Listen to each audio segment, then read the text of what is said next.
संघर्षपूर्ण बैटिंग पर भारतर जबरदस्त बॉलिंग 2 रन रे श्रीलंका को परास्त करिछि भारत। प्रशंसक को नवा वर्ष रे उपहार देछि भारतीय दल। भारत प्रथम बैटिंग करे निर्धारित 20 ओवर रे 5 विकेट हराई 162 रन करे ऑल आउट होइथिला।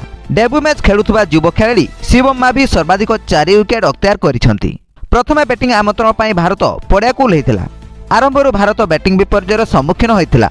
परे दीपक हुडा और अक्षर पटेल उभय धुआंधार पाड़ी खेली 72 रन पार्टनरशिप कर भारत को 162 रन पहुंचाई देथिले। फଳରେ श्रीलंका 163 रन विजय लक्ष्य को पिछा कर निर्धारित 20 ओवर में मात्र 160 रन ऑल आउट होइथिला।